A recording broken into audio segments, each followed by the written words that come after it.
I'm Molly Hughes with Denver Post TV, coming to you from the spin room at the GOP presidential debate here on the CU campus in Boulder. Joining me now is U.S. Senator from Colorado, Cory Gardner, who has been in high demand here with a lot of out-of-town reporters wanting a piece of you today. What types of things are people curious about as they talk to you? They want to know, first and foremost, why Boulder? As a Republican in Boulder, they want to know why. They want to know what's so important about Colorado. Why is this a swing state? How did you win in 2014 when everybody thought that the state had turned blue? So a lot of great questions. And first and foremost, I respond by saying it doesn't matter where in Colorado we are. We want to take this message of opportunity and growth all over the place, even to places that haven't always supported us in the past. With all due respect, though, we've not heard a lot of substance on actual issues of the economy, actual plans, and how things would be executed for many of the candidates. A lot of people saying tonight's the night. We better start seeing that.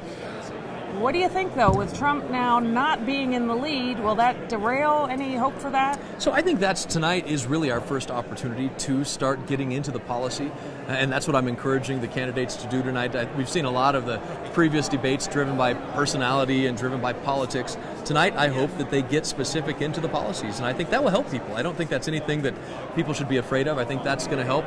We know that the nominee on the Democratic side is going to be Hillary Clinton, and our nominee, who I believe the next president is going to be on the stage tonight, is going to be able to contrast why their future, why the people of this country's future will be better with a Republican president than it is with Hillary Clinton.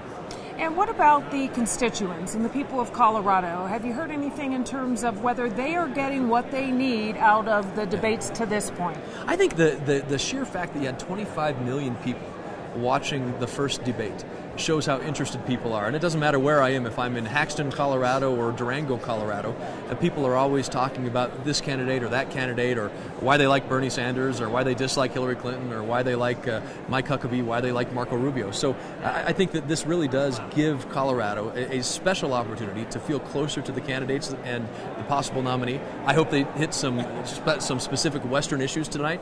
It'll be a good opportunity for them to do so.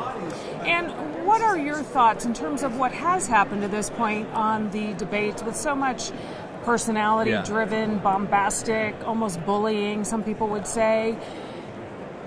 As a fellow Republican to these candidates, is it embarrassing, or have you been proud of what you're seeing? Well, look, I think that every candidate approaches the race, the nomination, in their own way. But the bottom line is this, that I think Colorado, and that's why I think the United States really, but Colorado in particular, is going to look for that candidate that can present sort of the new ideas, that optimistic future about how the economy can grow, about how we can protect our environment. I think that candidate's going to rise to the top. You don't rise to the top through an optimistic message by attacking people, and ultimately I think tonight people will recognize that. What about the Colorado constituency? What needs to happen tonight for them to feel satisfied? You know, not every area of Colorado has enjoyed the same kind of economic growth that other areas of Colorado have. So a nominee tonight, a candidate tonight who will talk about what they're going to do to help the parts of Colorado that haven't seen that growth or opportunity, that's going to be important. How they're going to reduce regulations on agriculture, what they're going to do to protect the health of our forests, that's an important thing that could be talked about tonight. And I think Coloradans, if they walk away feeling that this nominee, this candidate, the potential nominee is competent, is somebody that they believe would make their lives better, they're going to have a hard time turning away from them over the next several months. All right, so let's talk about you, your personal and political aspirations. Yeah. Do you watch with any idea of whether you will be on this stage one day? I enjoy being the only senator not running for president. In the future. My wife would kill me. It's the greatest honor to represent the state of Colorado in the United States Senate. I feel over the last 10 months we've been able to do some really good things, and we'll be able to do some really good things coming forward, and that's the only thing I'm focused on.